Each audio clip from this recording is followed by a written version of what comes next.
Good afternoon, everybody, once again. Good afternoon. Am I loud, sir? Yeah, please. Yeah, okay. First of all, let me congratulate and thank our Dr. S.A. Kochi and Hussain ji for bringing up this session, 6-day online on ACT SCTP. It's really good. I request all of you to apologize yourself because it's the 6th day. You have crossed already 6th day. Open your speakers and appreciate yourself. Could you? Because making this program successful is not a small thing. Even a single day means a tough for the organizer.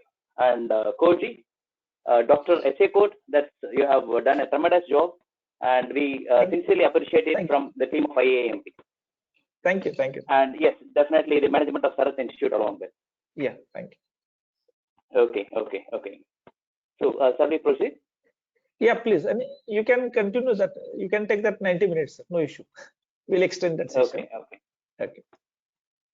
See, since most of our people have been there from WFH, working from home, it's a bit hard to act in the manner as it's shown in the picture. I could understand that everyone is working from home. If there has been any disturbance, I wouldn't mind.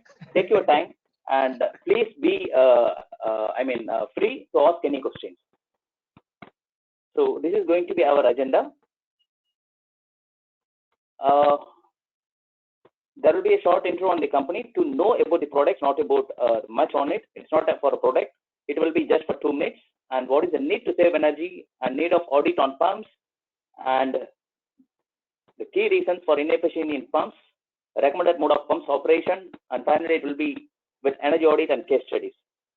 So if you have any questions, you are free to take it up in between it too while taking up the session. Either you could take it up through your speakers, through your audio, or through the chat section, whichever it's better for you. So a short intro on the company, that's what would be our first point. My intro has been already done, so let me go to it. Kelbion is basically a company started by GIA in the year 1920, and this company is have already crossed 100 years, and it's 1 year in 2021, and it was taken up by a company called Triton, a 17 billion euro group by 2015, and later from the name GIA Heat Exchanger, it has been named to Kelbion, honoring Lord Kelvin here. So from any process, any lipids, the company will be able to support you. And globally, it's 16 billion. It's earlier last year it is around 17 billion euro, and 950 million euro is around heat exchangers alone. So this is their global presence and covers almost all the industries. You could name any industries process. Yes, there will be a solution certainly from Kelbion. Their industry is pruning, and these are the products. Sir, just I will interrupt. There is some interruption in the audio, some audio issues. There's some humming kind or some breaking is there, audio break from your end. Just check it. Okay. Just a minute. It's better for me. Like, take up the headphone. Is it okay now? Slight it is there. Okay, please continue. Otherwise, I will share. Please continue. Okay. So these are the products from plate heat exchangers to air-cooled condensers. You will be supported with all solution selling products here. So these are the customers handled. And coming to Grandforce, it holds almost around 10% as global pump requirements started in 1945, and last year they did almost around 4.2 billion DKK. They have almost around 88 companies in 56 countries, and these are the production units present globally. And India, this is the first LED gold rated green building in South India, and it will be one of the very few buildings which have upgraded itself from gold rated green building to platinum rated. It is in Chennai. So I trust that's far enough for a short intro on the company. We will get into why save energy and what is the need of audit in pumps. This part would have been said or covered by almost every people in the last 5 days or 6 days, But irrespective, I just want to reiterate once again, as an associate of Indian Association of Energy Management Professional, why do we need to save energy? Yes, World Reserve estimates just 65 years for gas and 45 years for oil and 200 years max for coal. And every day, energy cost is increasing day by day. Earlier, it was around 3 to 4 or max 5 crores. Now it is almost on 7 to 8 crores for every megawatt of energy production. And if you see, the key issue is with our environment. We are losing our Mother Earth, nature, and prosperity every decade, and particularly in the last 20 decades, the last 200 years, we have destroyed her like anything. And it is indeed our, would say, duty as an engineer to support the environment immediately. If not, it's going to be a very huge issue for our future generation.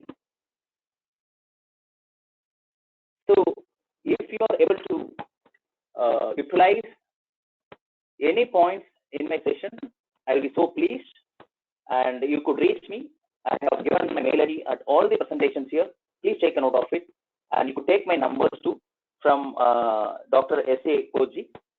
So, for any clarification, any times if there are pumps or heat exchangers, you could reach me. And other than environment and benefits, immediate benefits for the company, and we could get it up, is with regards to operating cost reductions and improve profitability and cost competitiveness with regards to competition. And yes, green environment as a whole. I would like to know something from your point. So, if you are able to take it up, a small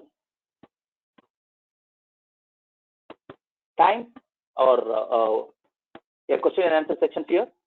Do you believe that is worth working on energy audits or energy saving possibilities at pumps? If it's so, how many savings do you think can be achieved? How much? And how much pumps do you think is manufactured globally in a year? You would reach this site www.mindtree.com, and with this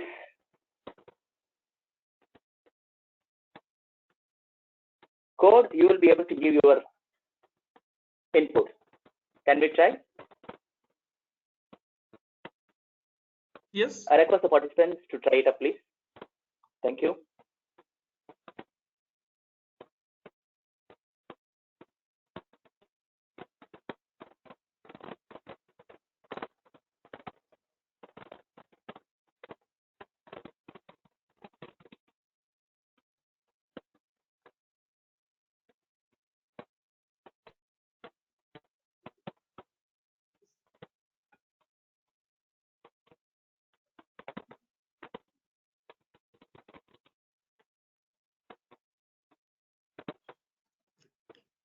Your answers will reflect here.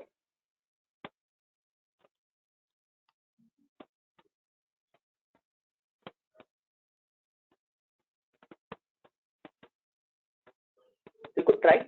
How many pumps do you think is manufactured globally in a year, and what would be the possible energy savings? This is just to have an idea of the understandings of the audience.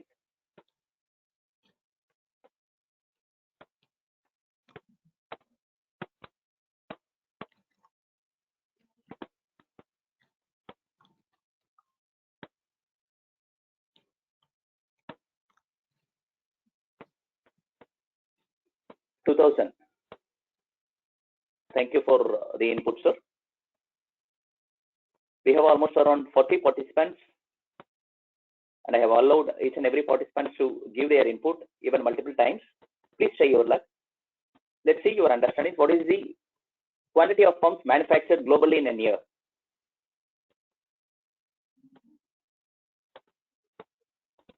Another input, 5,000. Thanks for the input, sir, ma'am.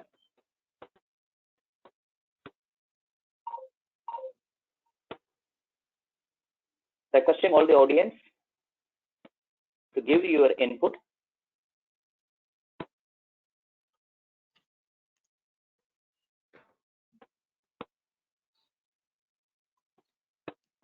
I will hold it for another 30 seconds and we will move on to next.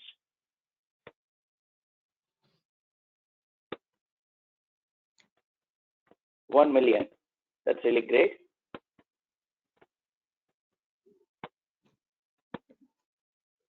So 20 more seconds left.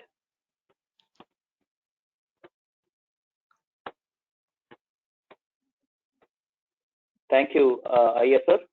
I got your message. Around 50% of energy savings. That's really great. I could see you have a depth knowledge in it. As usual, sir. Thank you. Okay. I close it now, the session. That's really a good try.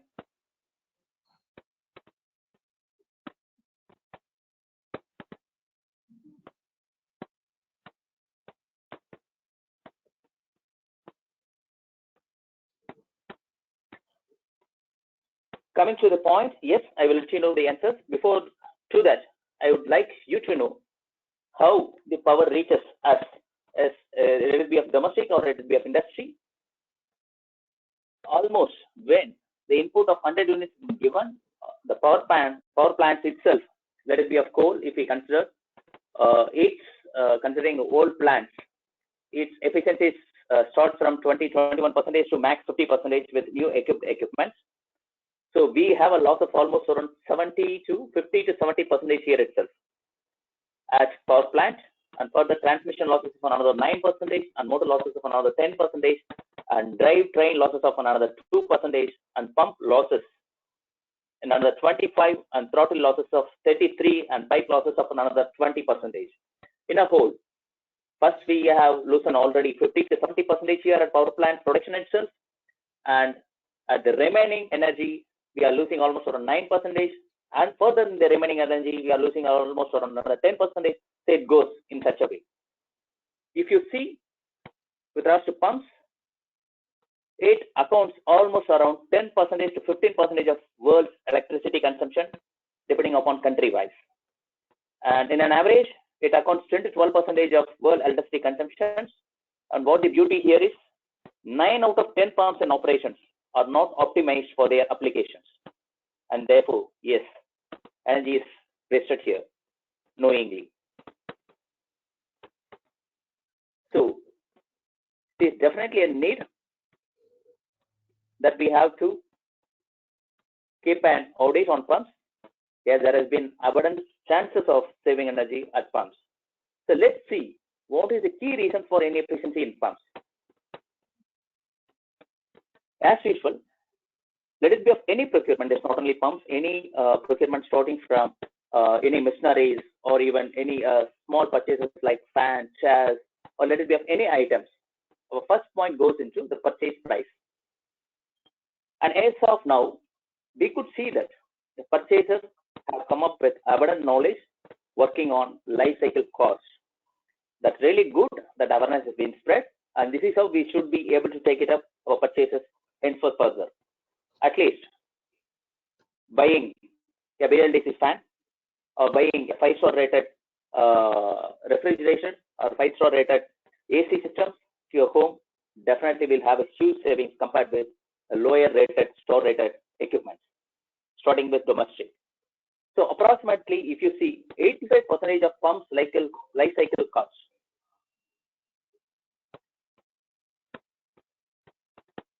is incurred by the energy consumption. It goes up with all the equipment, as I mentioned. So when we evaluated with regards to pumps, why there is an excess power consumption in industries particularly, which covers the major part of pumps usage, we got these top 4 points. First is improper selection, over design, and old inefficient pumps. And then comes improper layout. We had multiple points when we took up the survey, and the top 4 points is been highlighted here. Starting up with improper selection. See, most of the pumps, considering the design being centrifugal, this would be their working curve, pump efficiency curve, what we said, or flow head curves. So every centrifugal pump, starting from a small pump which has been used in our house for sump and tank transfer. So let it be of huge industrial pumps or dam. The pumps which has been huge pumps used in water transfer at dams or wastewater applications or drinking water transfer applications. You could see will have this type of curves provided along with the technical data, which is nothing but this is for the people who have been unknown to the curves of the pumps. So that's been a teaching field. You should be knowing it, but just giving an highlight. With regards to centrifugal pump, efficiency curve will be in this way, and this is the flow head curve. Normally, we need to select the pumps at this particular BEP point, and maximum left or right operation is allowed depends on the applications and the model of the pump or type of the pump. What we say ranges from 5% to maximum 12 to 15% left or right side. So we need to select the pump particularly on this BEP point, best efficiency point. An example, I have given a model here, which best efficiency point and nominal flow and head is 42.6 meter cube with a head of 75.3 meters. And this same pump can be operated also at 55.2 meter cube at 55 meter head. If you see the efficiency here, its ETA pump alone is 76.9% against 69, almost around a drop of 7% efficiency when the pump is being used at an extreme right hand side of that particular curve. And if you see the kilowatt difference, it's almost around a difference of 0.8 kilowatt. 0.8 kilowatt pump with a difference of efficiency, 0.8 kilowatt difference running for almost around 20 to 24 hours adds an additional 16 to 20 kilowatt every day. So what we have seen here while taking up the survey, the major reason for excess power consumption seems to be the inappropriate selections. If you go to any distributor, if you see any distributors or any people who have a stock of his pumps, he will try to sell, liquidate his stocks. He will not be happy to give you the best pumps suiting your site requirements. And nowadays, what we see the companies coming up is customizing the pumps against site requirements. Almost 80 to 85% of the pumps nowadays produced is customized against site requirements. It's a big change against what we had 1 or 2 decades before. We sincerely appreciate it, and we want this change to go even further up. So look for the pump to get customized to the site requirements always. And the other point being a centrifugal, the presence of entrained gases. The people really surprised when suddenly there is a drop at flow of pumps. From a 0% of entrained gases for a pump which is giving almost around 950 meter cube, with the presence of 2% of entrained gases, its flow reduces almost to 800 to 850. And when it have entrained gases percentage of 6%, the flow even further reduces up to 600 to 650 meter cube. Just a 6% of entrained gases, you see there is a huge difference of almost 30% of loss of flow. We need to ensure that it is avoided with regards to cavitations or presence of any entrained gases, as it even restricts the lifespan of the pumps and its internals. Another major reason what we found in the inefficiency of pumps is over design. If you see, normally a system or a plant layout is done by an architect or a consultant, and he hand over that particular design, let it be from power plant machineries to the end pumps, piping layouts, to all the materials. It has been made by a consultant. It has been handed over to an industrialist, and that industrialist, with a cushion of around 5 to 10%, will hand it over to the contractor, and that contractor again will be having a percentage of cushion for his safety. For example, a pump which has been rated around 10 HP by the consultant goes to 110, 150 by the contractor. So he will be having a cushion at his end, so that there is no inadequate flow overhead. Further, when the contractor lends his order to a subcontractor, he further adds another 10 to 15%, an average of minimum 5%, we could see it. So again, there is an increase of another 5-10%. It goes to 20% from the earlier. And when it goes to a supplier, he too adds a part from his end. And yes, the pump gets over-designed, and at the end of the day, the industrial owner might hang himself like this. The thing is, the running cost is overloading the capital cost invested. We should always take care of the running cost because it is the one which have its impact much more than the capital cost, as we saw it earlier. And when we took this survey, we found that around 30% of inefficiency pumps is particularly due to over design. Around 30%.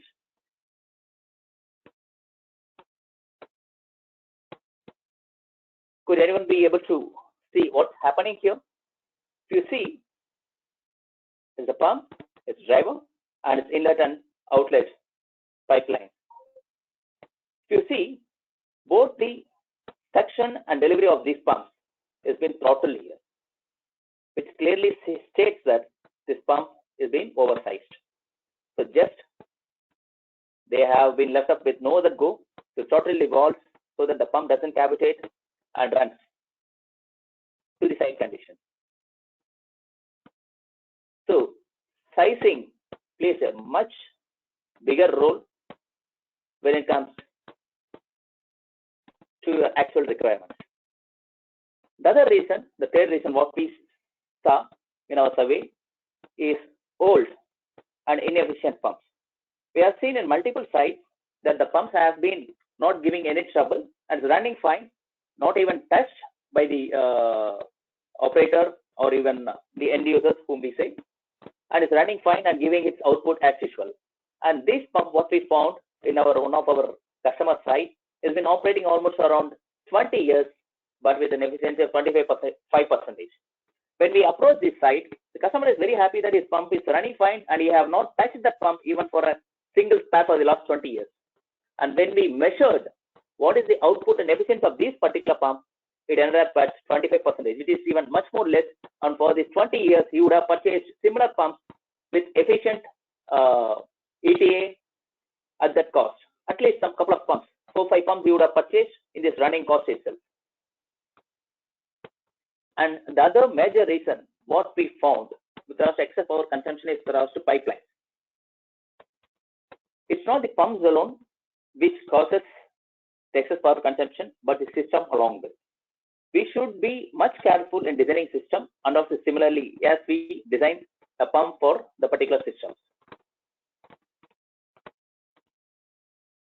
Some basic design. Always for higher sizes particularly, the pump pipe inlets and outlets has to be eccentric, not concentric. If it is a concentric, you would be see that there is a chances of air packets or air bubbles getting into pumps, wherein those air packets, air bubbles get collapsed due to the weight of the medium, either let it be of water or any medium, which has been pumped by the liquid by itself. So it's always advised to be eccentric. It's just a point, just an idea or thumb rule. And similarly, the first bend to the section has to be at least 10 dia of that particular pump DN. And thumb rule for inlet velocity has to be minimum 1 to 1.5 meter per second, considering water. And discharge velocity can be up to 2 to 3 meter per second. So the pump is not loaded and there is no losses, frictional losses much. This site picture has been taken up at one of our sites. This customer gave us a call one day stating that the pump is making huge noise and it's not pumping water. When we visited site, this is what we found. I'm opening up to the audience. Will anyone be able to state where is this pump inlet and outlet?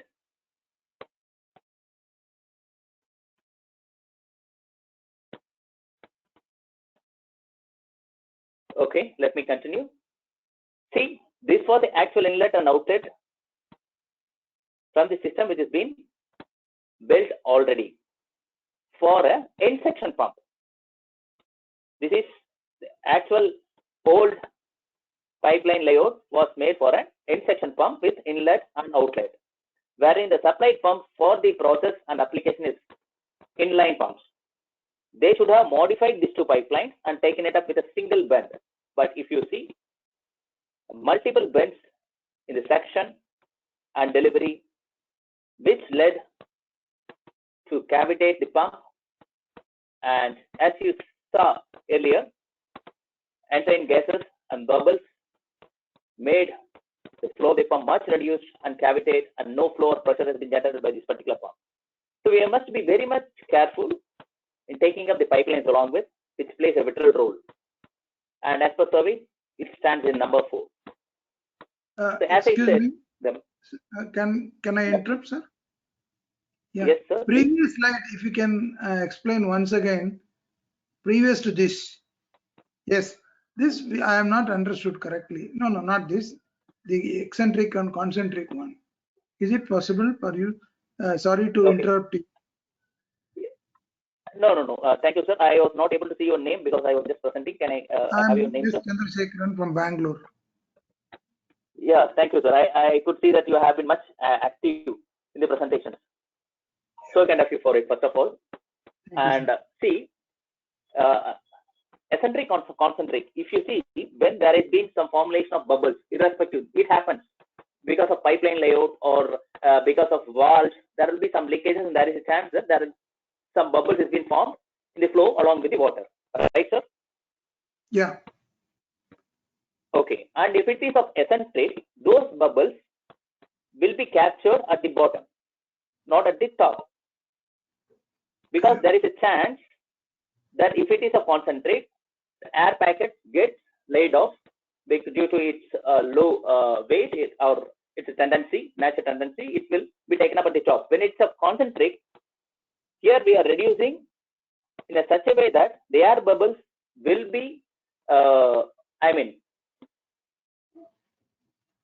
broken up because of the weight of the medium itself. Wherein at this particular part, it will not happen. It is a dead spot, what we said, if it is a concentric. I am seeing both sides eccentric reducer is used. Here it is I'm not able to understand what. Like here it is eccentric. Yeah, that is eccentric. Agreed. The on the left hand side also, I'm seeing an eccentric reducer only. Only thing is it is used in the reverse. No, actually, in 2D it is seen like this. Yeah. If you see it up particularly at side, you will be able to see that the air packets concentric will be similar to this design only. At eccentric, there will not be any possibilities of air packets getting at the topper part. Top of the pipeline. Got it, sir? Yeah, I'm able to get it. Okay. Not perfectly, but I'm able to understand this to some extent. Okay. Yeah. Okay. Well, please proceed, sir. We will. Thank you, sir. So Yes. we are thanks for it. Thanks for it, Mr. Chandrasekharan, sir. Let me move up to the next slide. As I said, the major reason for excess power consumption, what we've seen is over design, and when we took it up particularly with industries, the savings potential application wise, what we found is around 41% of savings we saw at boiler feed pumps, around 34% at water treatment pumps, and 33% at air conditioning, and 32% at cooling tower pumps, and 28% at process water pumps, and cooling water pumps 23%, and utilities 15%, and air water pumps around 11%. We have taken it up depending upon the quantity of pumps in this particular industries and the percentage of saving potential. So we have seen 3 portions: a short intro and need of pumps, and key reasons for inefficiency in pumps, and we would touch the recommended mode of operations, pumps operations. Normally, these sections has been taken up for a day. I have tried to restrict for an hour and a half, so that I am able to cover the maximum portion of these applications and case studies. If I am a bit speedy, please let me know. I will make it slow. Shall we proceed, sir? Yes, please. Oh, Yeah, thank you. please proceed, sir. Please proceed.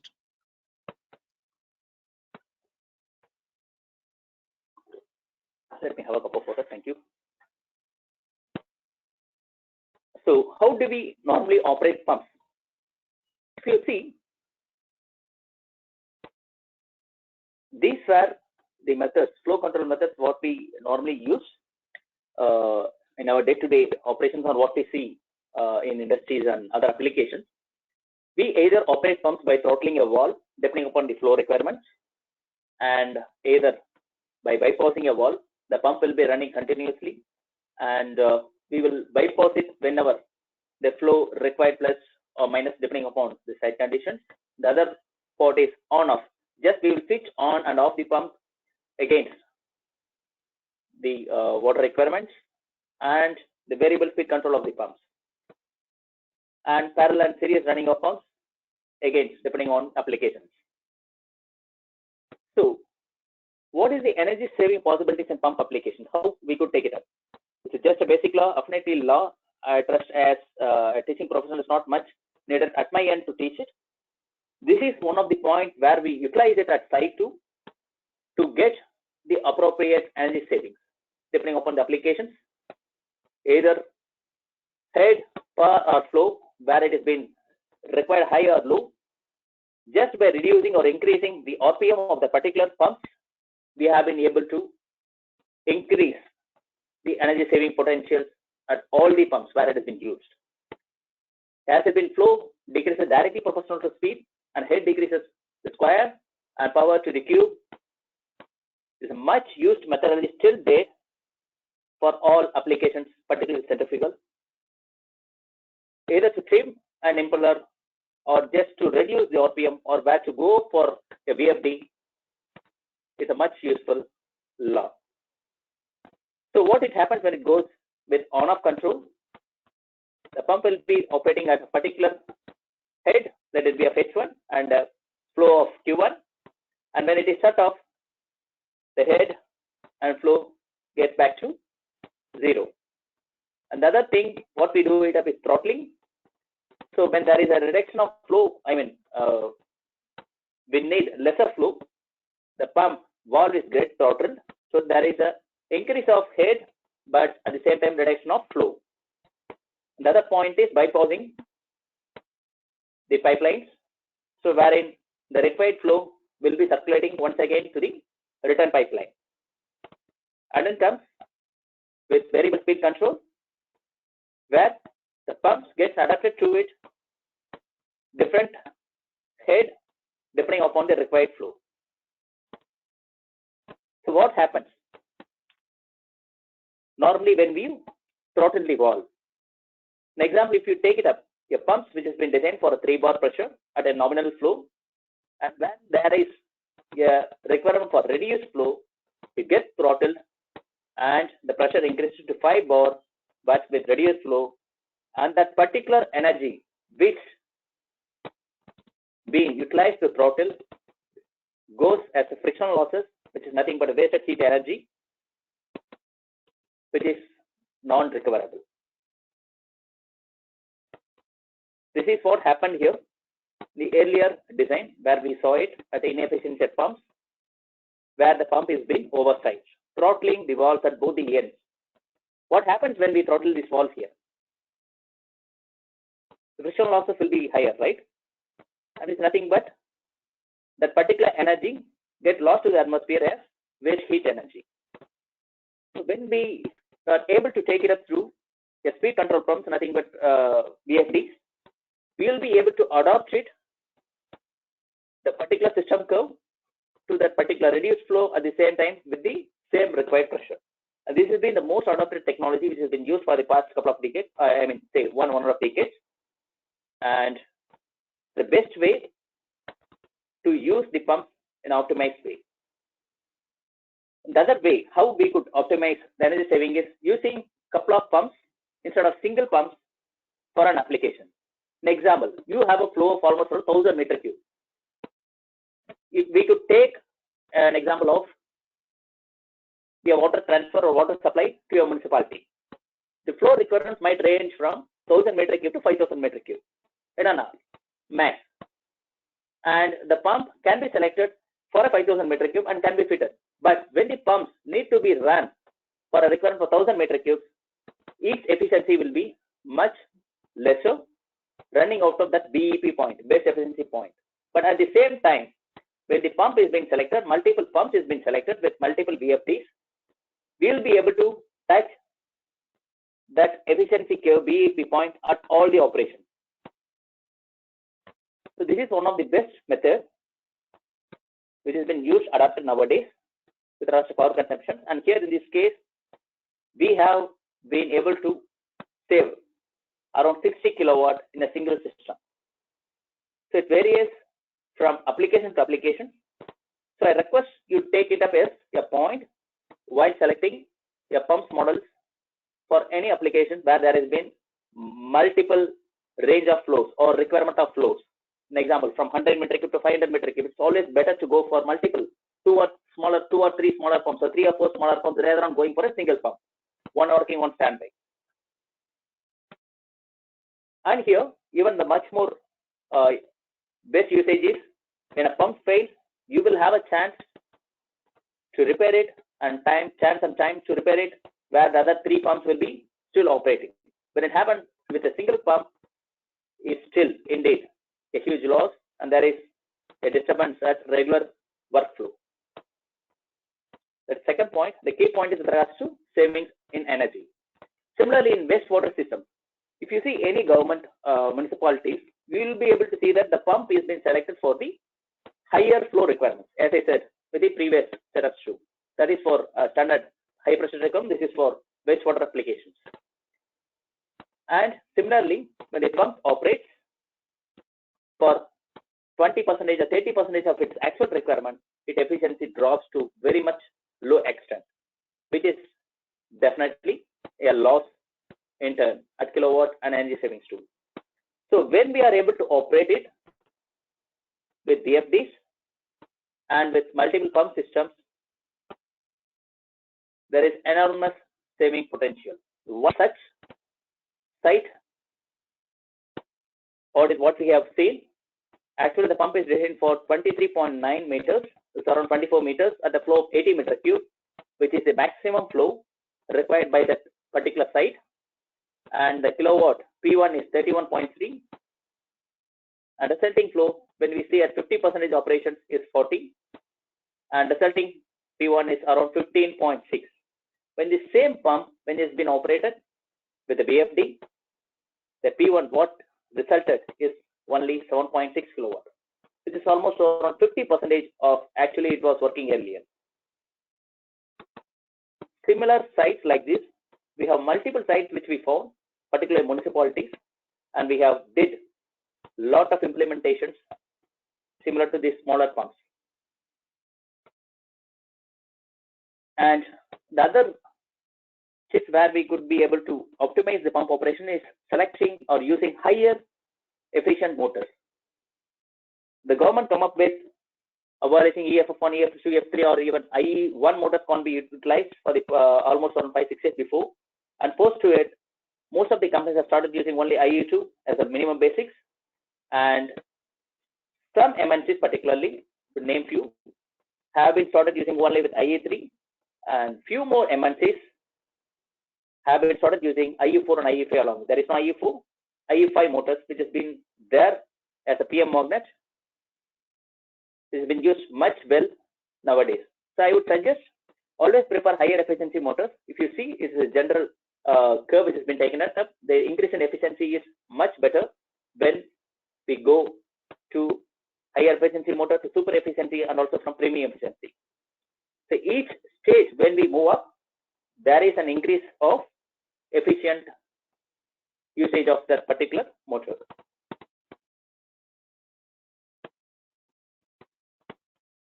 So we just have gone into the recommended mode of pump operations. Do you have any questions here? I would request you to open up. Better sir, at end we'll take questions. Better, that would better. Okay, sir. Eh? Okay, please. Okay. Yeah. I was just rushing so that I was able to cover all these slides. So if there has been, if you need me to be a bit slow, please let me know, sir.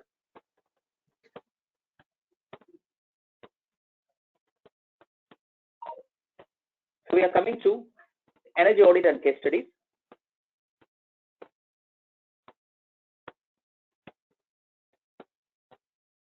Normally, this is the methodology we use at industries before implementing any change at process or pumps applications which has been used. If you see, normally we take the list of pumps which has been taken as it is there available in the company. We prioritize from higher kilowatts to lower kilowatt, and we understand the process, and then we fix up a time. We see to it that the basic requirements like pressure gauge mountings or sensor mountings and the pipeline fixtures is available prior to the audit, and then we visit the site, take it up the actual flow requirements, the pressure measurements and energy consumption at actual site conditions, and we also see to it what is the actual flow and efficiency that pump was designed, and post to it with that particular report we discuss with the engineering and maintenance department, and we see to it what is the system efficiency when the pump can be changed. We finalize the parameters considering the future requirements along with, and if there has been any modification at site, yes, we do that, and finally we submit our report with the requirements that can be modified or changed. These are the instruments that have been used: ultrasonic flow meters and calibrated pressure gauges and power analyzers. We normally do almost around 2,500 to 3,000 number of audits in every year. I had a team of an audit personnel reporting to me, and an average of 3,000 audits been covered every year from 2017 to 2020 as of now. These are the list of customers, and as I said, high premium efficiency motors we normally prefer and push our customers. And a small idea of what is the increase in efficiency from smaller kilowatt to 375 kilowatts. You see, from 72.1 to 77.4 to 80.7. There is an increase of efficiency from smaller kilowatts to the higher kilowatts to 94 to 95 to 95.8. So just a single percentage of efficiency improvement at 375 kilowatts means a lot. That too operating 24 into 7 into 365 days. Regular maintenance helps. These two can be taken up later in a separate section if required. And rewinding of motors, what we found at each and every survey here at audits. When it has been rewinded by a skilled and unskilled rewinder, we saw a typical drop at efficiency at each and every time the motor gets rewinded. And we do saw that efficiency dropped to 2% minimum average with every rewinding. So going for a rewinding of motors more than 2 or 3 times, definitely there will be a loss of efficiency, and it's better we go for a new motor. Same here with regards to efficiency drops, depending upon the payback period. And coming to a system. This system particularly has been made or is been customized. Again, the site requirements, what we saw in the sites. It is a combination of high efficiency pumps and VFDs, proportional pressure controls, jockey pumps, and IFI motors. This system speaks for itself and operates itself depending upon the site requirements. And till now, what we have been operating is with constant pressure control mode. Depending upon the multiple flow requirements, the pump will be operating with at a constant pressure. For example, at 50 meter cube, the requirement of 4 bar pressure. When it reduces to 40 meter cube, again the pump will be running at 4 bar pressure, but the flow will be at 40 meter cube. Again at 30 meter cube, reduced flow at Q2. It will have the same 4 bar pressure, but at 30 meter cube, it will be running fine. And it goes in such a way.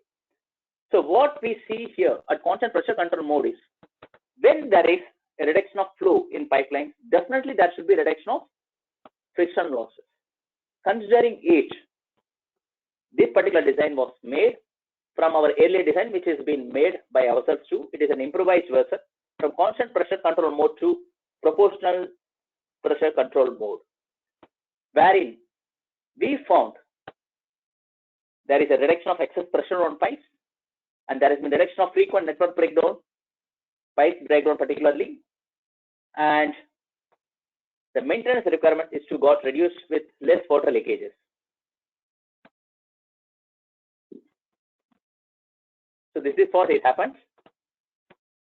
When there is more flow, the friction losses will be high, and it's vice versa.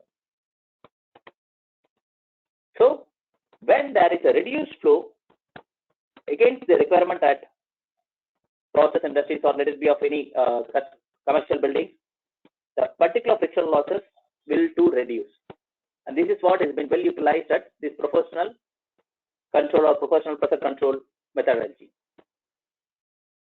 If you see, against the flow of Q, there is a particular head requirement, and that particular head drops down. That means the particular pressure drops down when the flow 2 drops down. So enormous saving. We would have seen 10 to 15%, even much higher against applications, particularly where there is the dynamic head is high and static pressure is low, or static head is low. We see even the savings up to 20 to 25% or even plus. So application, application to applications and usage to usage, the potential of saving here from constant pressure to proportional pressure is much higher. And on average, we found around 10%. The same study, what we have made with a hydropneumatic system, along with the jockey pumps and with proportional and constant pressure modes, what we found here with multiple load factors, 80% to 100%. These are the load profile what we have taken it up, 80 to 100, 60 to 75, 40 to 55, and 1 to 15. If you see the pump set without jockey and with a fixed single VFD system, the kilowatt consumption is almost around 31.91. That too, particularly the load factor is very less. Any pumps, when it has been taken it up for a particular nominal flow and head, when it reduces, the load profile reduces, its efficiencies too reduces depending upon the operating condition. So we need to be much particular. The design has been made such a way that the pumps operate at the BEP point, which is I have highlighted in the first inefficiency at pump selection, at proper selection. The first point what we have seen. The selection means a lot while designing a system. So what we have found here is from 0% to 21% of energy savings has been achieved with the system carrying up with proportional pressure control mode with a jockey pump. Jockey pump is nothing but a 50% of the actual pump which has been designed here. If you see, the size itself will show you very much particularly, very clearly. For example, this has been taken up for 30 meter cube. This pump will be for 50 meter cube. So when the pumps or system flow requirement is lesser than 50 meter cube, these pumps will come to operations. And if it is even lesser than 15 or 5 meter cube, 2 meter cube, this water tank, this hydropneumatic tank, the water in this pressurized hydropneumatic tank will be utilized. The system has been built in such a way that there is no controllers and it will have inbuilt controllers and it operates as per the site requirements.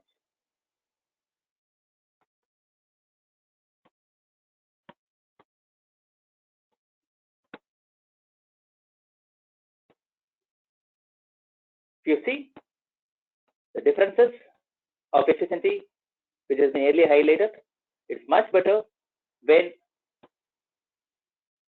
we move up from IE2 to IE5 efficient motors.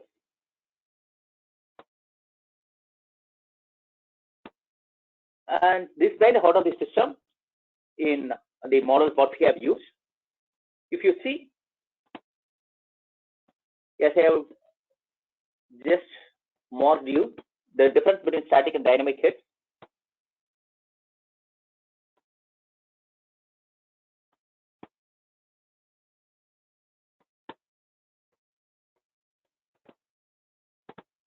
Let me have a small video on the point.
Sir, no audio, just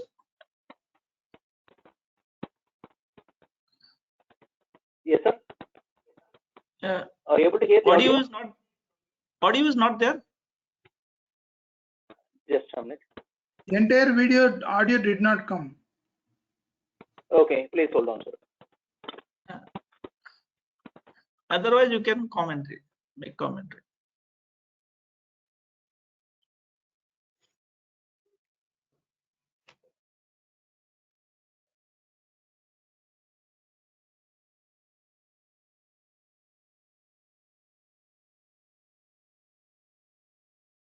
No audio. Otherwise, you can go on talking, sir.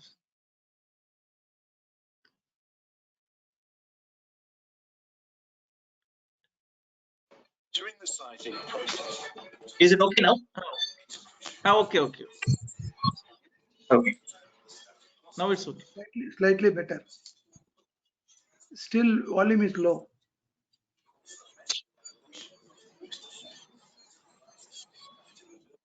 Just a minute. It's the maximum what I have. Just a minute. Let me see the audio settings.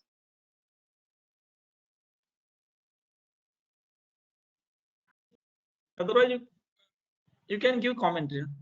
What is happening? Okay. That would better, sir. Okay.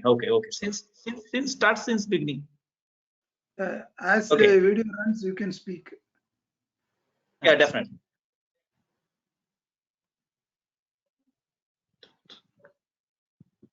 See, what is this video states is, as I said to you earlier, there is an enormous saving potential considering static and dynamic pressure requirement at the site conditions itself. Particularly buildings like airports or certain colleges, there will not be of much height of the building. It is not like tall buildings like apartments or huge towers. So there is a saving potentials at particularly dynamic settings considering this proportional pressure control systems. That's what it states. And buildings like colleges, yes, definitely there is an enormous saving potentials, and you could see it up over the curves, which it explains by itself.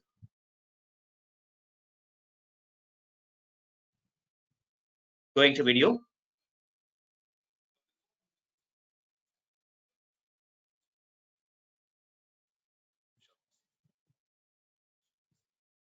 Here, static is a fixed one, and dynamic depends on the flow. What is the actual flow requirement at the site conditions?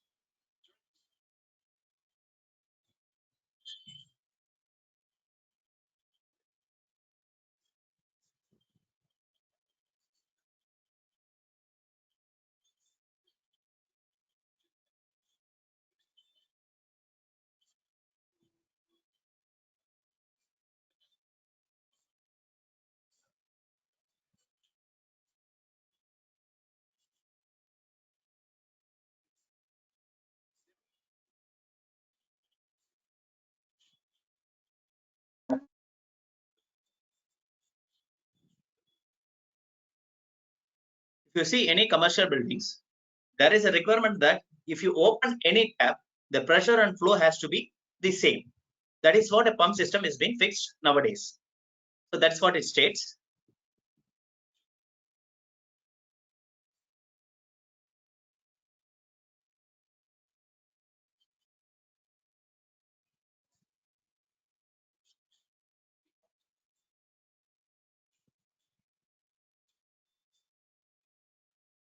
Earlier system, what we had is this constant pressure control pumps, where irrespective of multiple flows, the pressure will be kept constant. For example, at the flow of Q1, the pressure will be of H1, and that same H1 will be there for the flow of Q2, Q3, and Q4, which is being improvised nowadays to proportional pressure modes.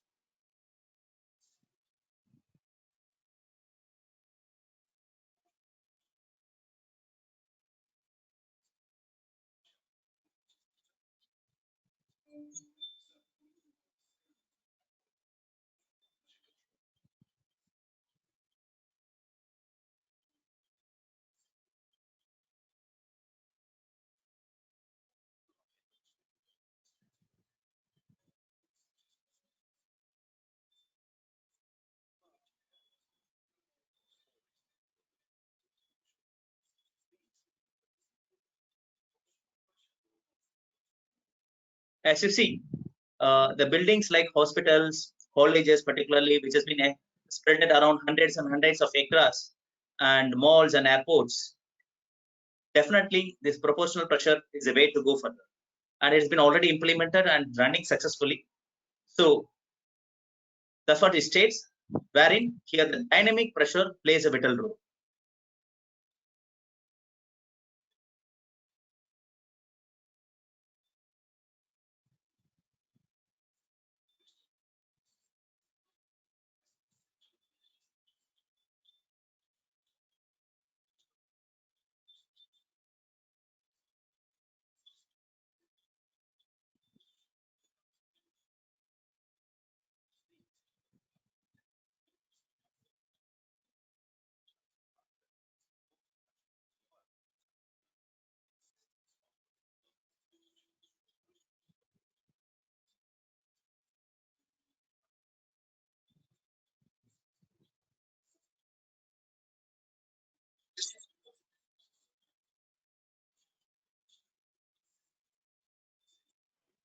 So if you see, it's not only the energy and running kilowatt of this pumps has been saved, but also the usage of water, the appropriate usage of water is also has been reduced. I mean, the maximum wastage of water is also has been reduced at this particular design of pumps models.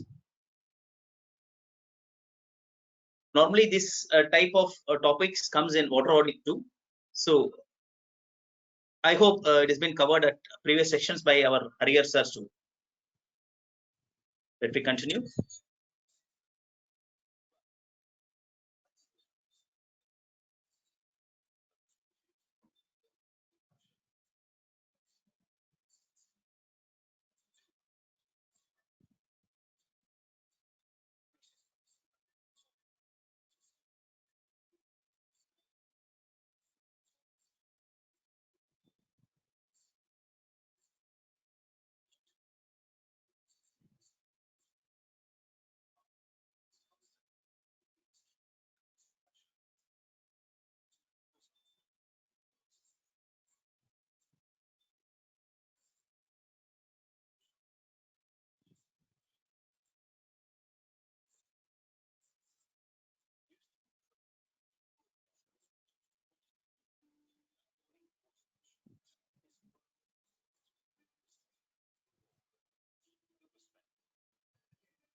I hope it's interesting. And similarly, there are to pipe filling obligations, which we need to take care at commissioning stages too.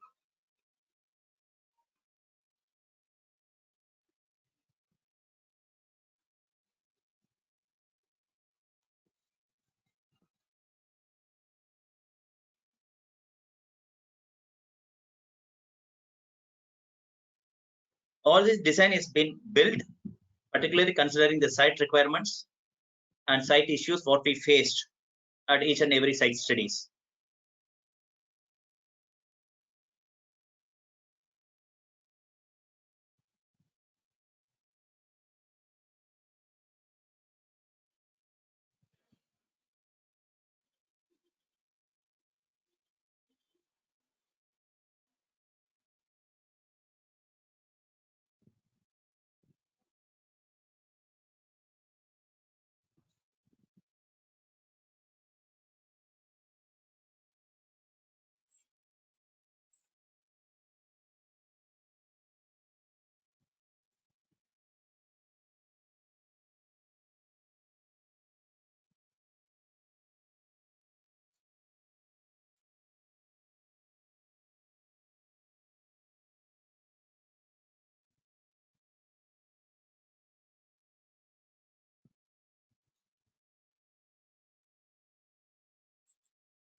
Sir, audio is lost. Audio is lost. Okay, what it states is with regards to pipe filling, we need to ensure that it has been filled properly and there shouldn't be any sudden surge or pressure while filling the pipelines as it leads to the pipe burst. So we need to take care at the time of filling itself. Is it lost only to user or for all? Might be to all. Sir. It is Voice for all, sir. It is No for all. voice here. For me also, no voice. Okay, okay. The Yes, I said second this video particular- is pertaining to booster pumps. Yes, it is with regards to pipe filling work. Not only particularly for Right. boosters, this pipe filling. It Pipe has to be filling. slow. Yes, it has to be very slow and appropriate filling. It shouldn't be any sudden pressure of medium, which leads to the burst of the pipelines. Because as the pipeline has been newly layered, so there is a chance that there is some leakages and the pipes to get bursted. So it has to be slow and steady, which the system itself helps us.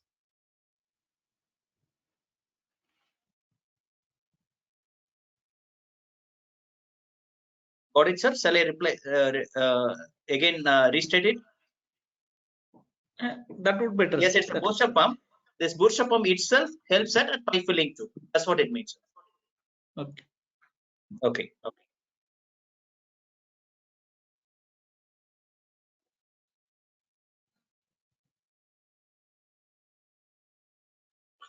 Talking about an office. Here, what it states is the water consumption to varies day and night, and there should be a minimum flow maintained so that the pump doesn't cavitate and gives its best efficiency.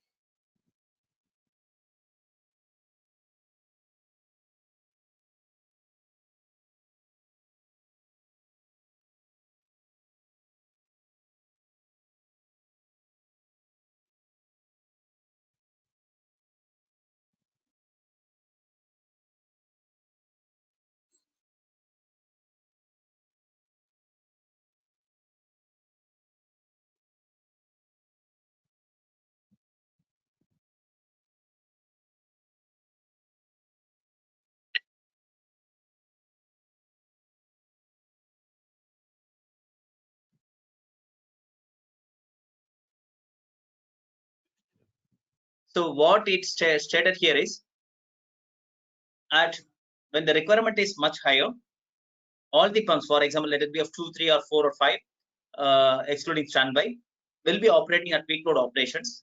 And when the requirement is very low, then comes the operation of these booster systems. I mean, these hydropneumatic tank applications. For example, if a single tap is open, it's not required that the pump has to operate for the single tap, supply water to that single tap. So that particular point, the water in this pressurized hydropneumatic tank will be utilized to supply. And when there is a reduction of pressure and water, the water has been completely used at this hydropneumatic tank, then the pump will start with the minimum speed which has been designed to operate.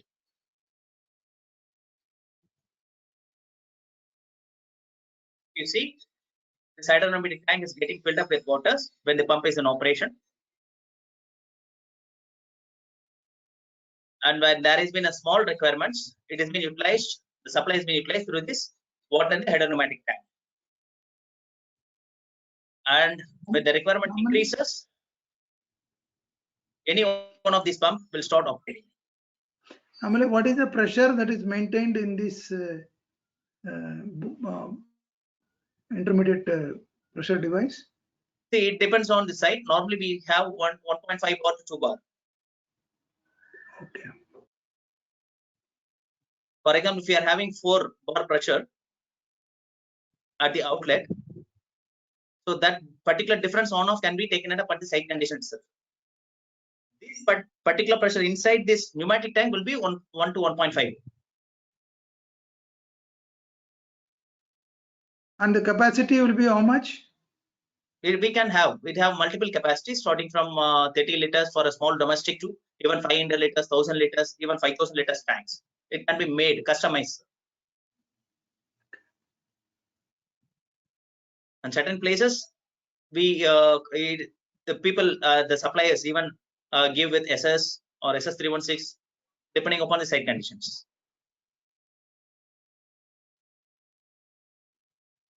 Shall we move on, sir? Is it clear, sir? Please. Yeah. Yeah, thank you. Please.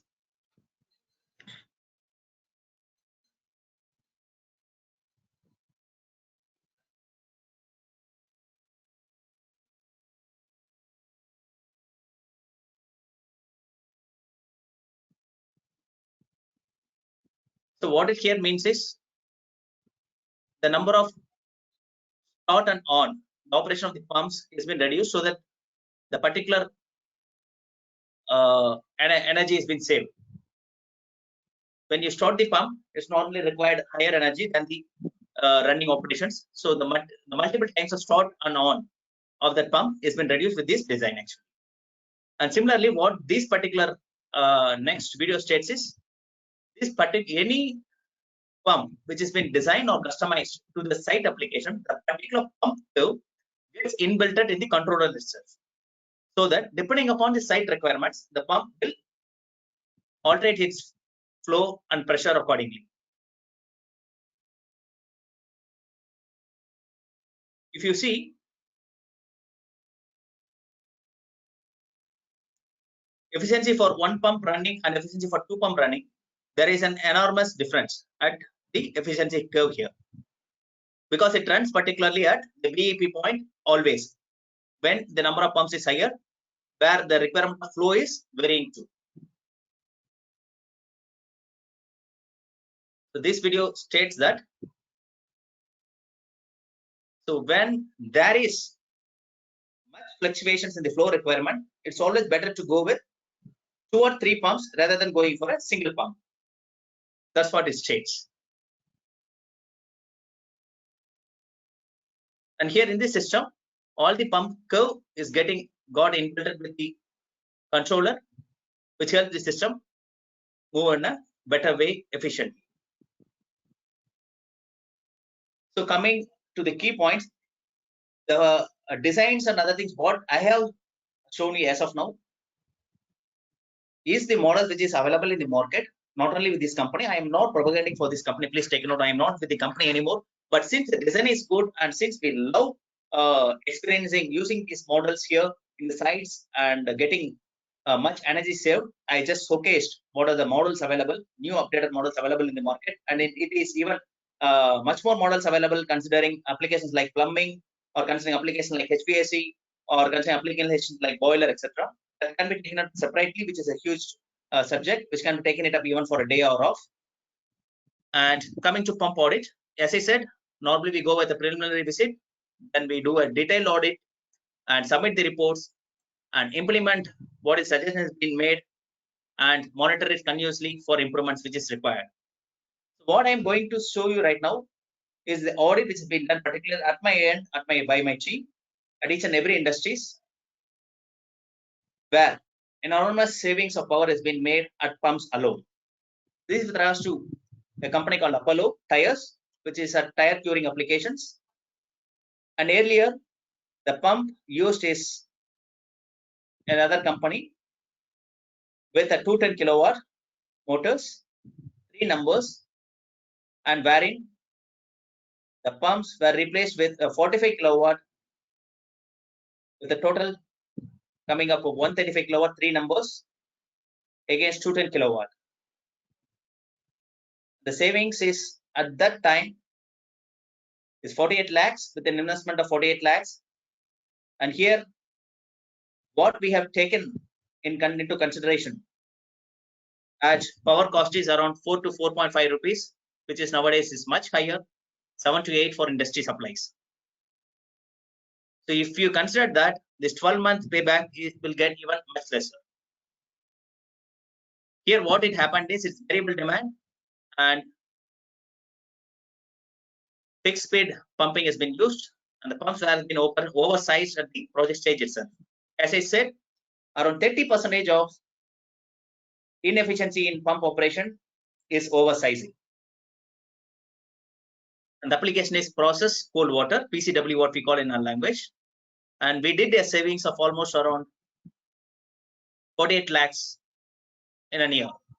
So from next year, their savings is around 5 million every year. This is what it happened. So the proposed system and the earlier systems which was there in the site. If you see, annual energy savings almost around 50 to 5,23,945 kilowatts. The savings potential is almost around 5.25 lakhs kilowatt, which has been saved just with the system of changing 3 pumps into another replacement of 3 pumps. Just savings 3 pumps have made this process happen. This is the old systems, and savings here is almost on 1,500 units per day. Earlier it was running with 4,000 units, which has been saved with 1,500 units. Old systems and new systems, which is into operation. Similarly, a tire curing applications at a company called TVS Tires. And I would be happy to say that I am the first one to bring up this type of factory product variants, which is a combination of low NPSH and bearing flange, air-cooled top, and thicker sleeves. That's the first time globally. It's for hot water applications, tire curing, as I said. Tire curing, normally what it happens, the chain reactions, where it's been green mold is being produced. So what the issues faced with old pump is very poor efficiency and running cost is much high. This picture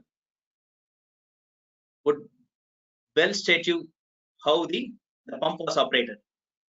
An elephant which has been used where a single pipe can be used. So the efficiency is very poor and running cost is much higher. Just a minute.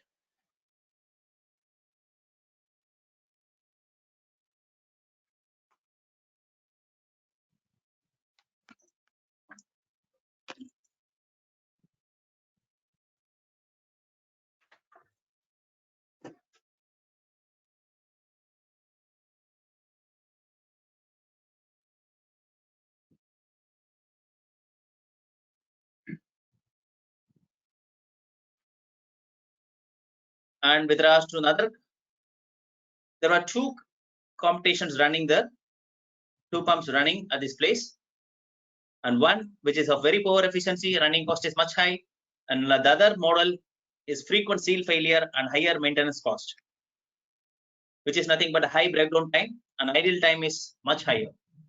Every week or 2 weeks once the seal has been replaced. We replaced it.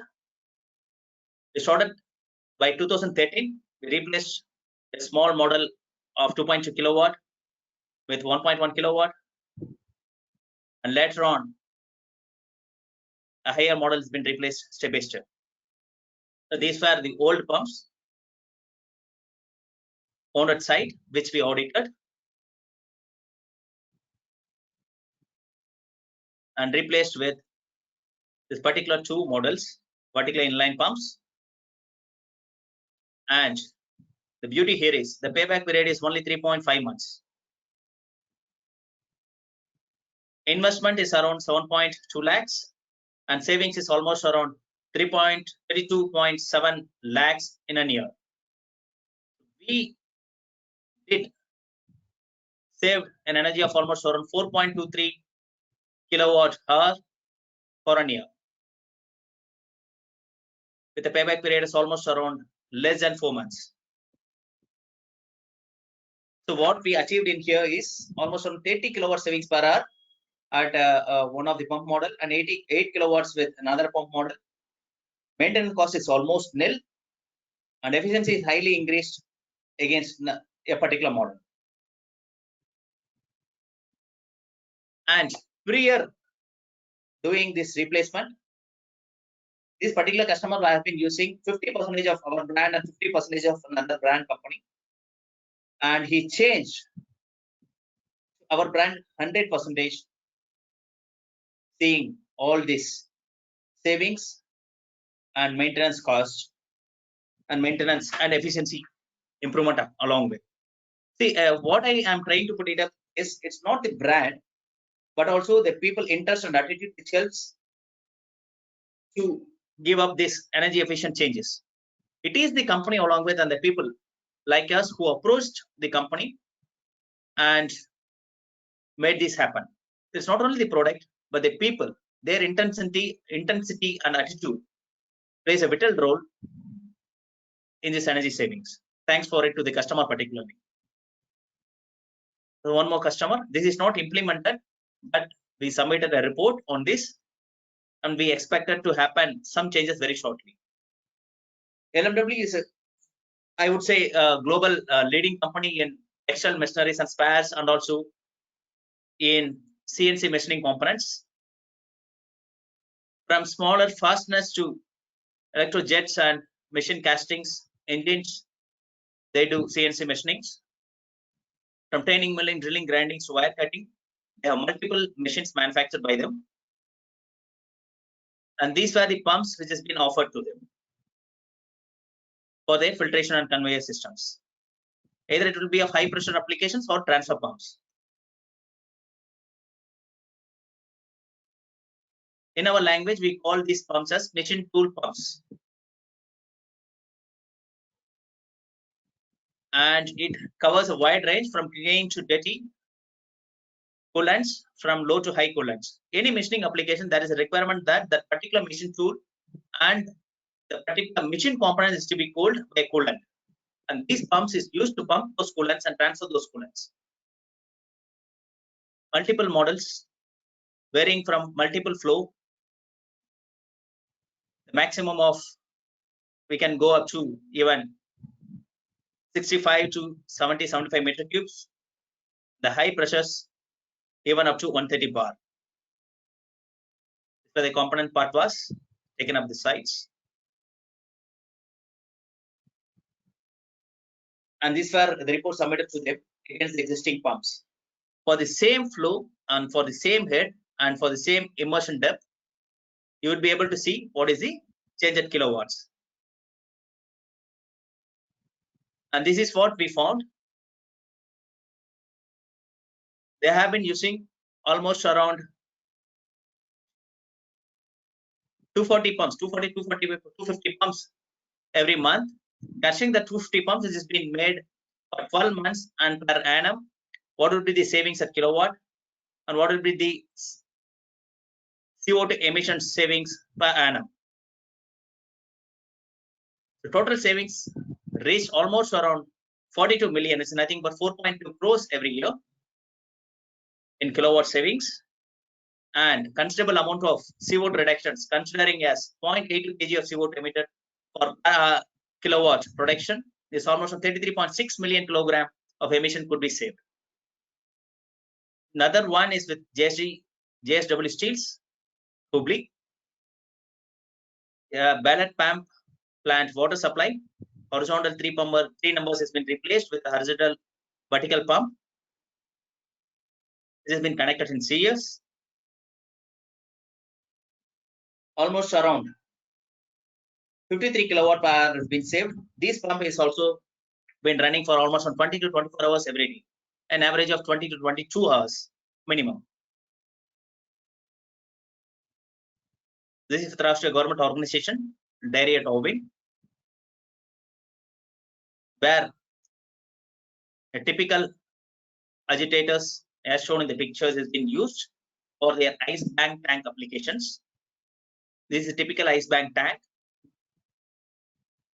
where they have to maintain a temperature of almost around 0 to -2 degrees centigrade with this water distribution trucks and vertical evaporator plates. And these were the pumps which has been replaced by us, and also the agitators which has been placed in between the tanks at either side of the corners or the center of this IBT tank, ice bank tank, what we call.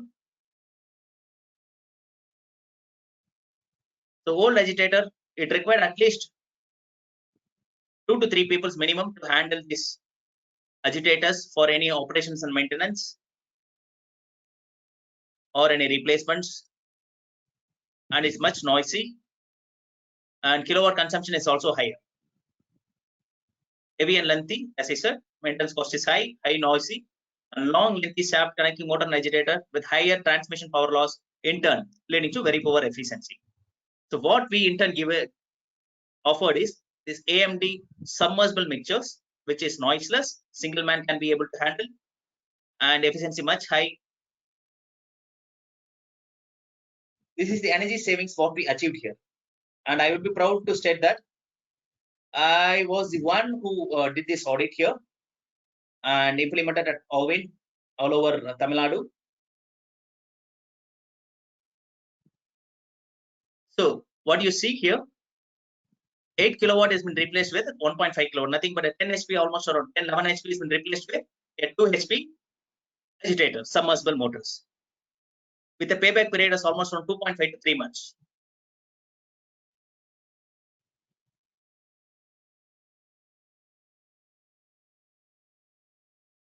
So this is site installation what has been made. Multiple replacement has been made post to it in multiple private and government sectors. And this is the other study where we have seen that 20 years the pump has been running at 25% efficiency. We replace the same system with a single pump with a kilowatt saving of 20 kilowatt. Similar studies at Bardhaman Steels, where a single pump has been replaced with a single pump another. The power saving of 43 kilowatt, 106 kilowatt, which has been running, has been replaced with a 63 kilowatt. So what it all states is, it's not only the pump, but the appropriate usage of those pumps and appropriate applications. All these pumps, let it be of any manufacturer, it is being built for a particular operation and for particular efficiency. And placing that particular model in a right application at right medium is a vital rule. I would never say that any competition have been pumps is not working well or not fine or it's less efficient, etc. All these pumps has been used, has been manufactured for a better application and efficiency. But the thing is, using it at the right place and right application, that means a lot, and that's what we did it here out with all this case study. That's what we did it. We identified the right pump for the right applications and replaced it. In a project, all these pumps has been oversized, and we helped the end user identify those oversized pumps and replaced it. So if you see here, 148 kilowatt, which has been horizontal split case pump, which has been replaced with a 90 kilowatt, which is almost around 58 kilowatt savings. A single pump, which has been replaced with 5 working and single standby.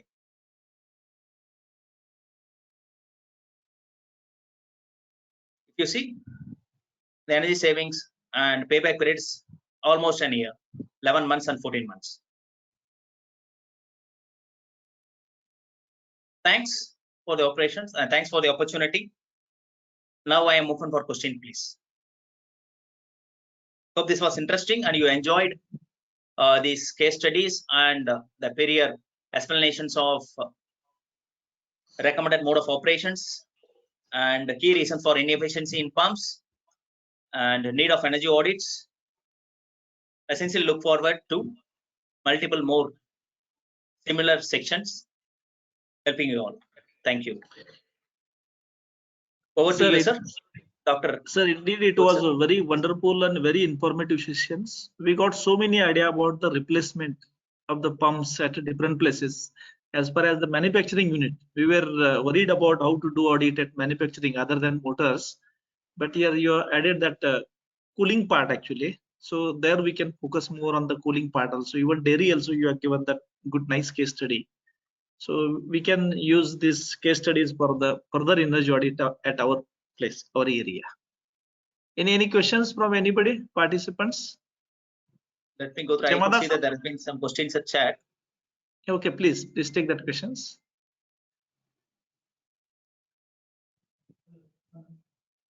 I have raised a question pertaining to this.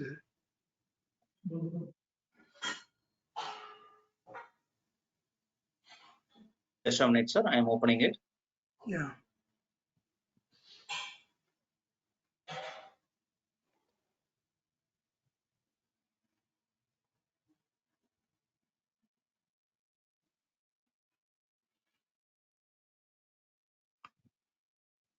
why and when this entrained gases should occur? That was my question. See, it depends on, for example, a pipeline is not laid out, or when there has been a requirement of NPSH is lower than the availability at the site, definitely it will happen. Particularly at sites, it depends on site conditions and the NPSH required by the pump along with. Also, ingress Pipelines of external air inside through joints. Is it Definitely it possible? will be there. That's what I said. The pipelines, valves to plays a vital role here. Hmm. Okay.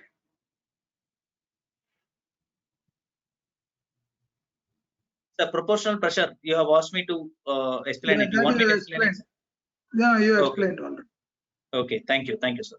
Thank you. Earlier, sir, yes, 15% of energy consumption globally is around 15% pumps. It's varies from country to country. On average, we found that it's around 12 to 15%. Yes, thank you. One for oversight pumps, is it advisable? Again, it's from Harrier, sir. One for oversight pump, is it advisable to go for impeller trimming as a cost-effective option? Sir, it depends on sites too. Normally, if you see that there will not be any additional requirement in the future, you could trim the impeller. But we can't go beyond a certain point in trimming the impellers too. So here too, using a VFD will be the better options if it is cost effective. And if not, yes, trimming can be taken at up, sir. Considering it, there will not be any future increase at flow requirements. Is it okay, sir? Harrier, sir? You want me to explain it again?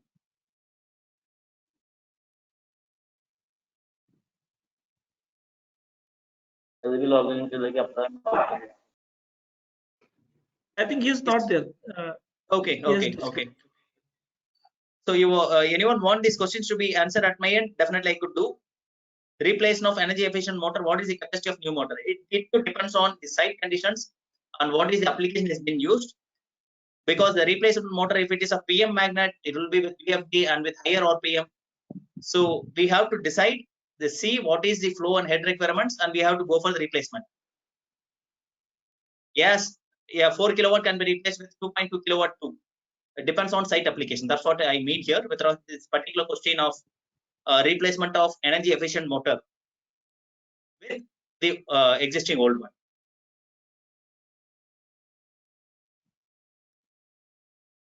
For optimizing pump operation, is the discharge pressure kept at atmospheric pressure? I couldn't get what he is meaning here, because discharge pressure is to depends on the site requirements. Some places it will be with 2 bar, 3 bar, depending upon the process applications. And when it is open to atmosphere, there is no control at our end.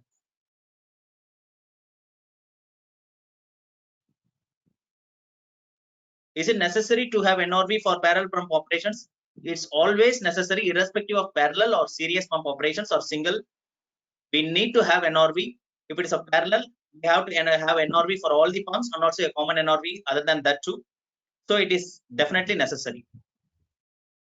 NRV is mandatory so that there is no backflow, there is no damage to pumps or internals due to backflow of water or sudden surge of water. Any more questions, sir? I would be pleasure.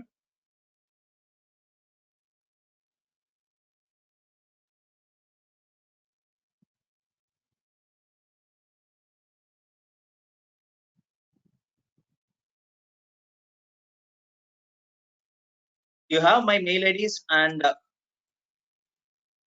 mobile number. I request to reach me for any clarifications or any issues, not only at pumps, but also at process applications. Please take a note.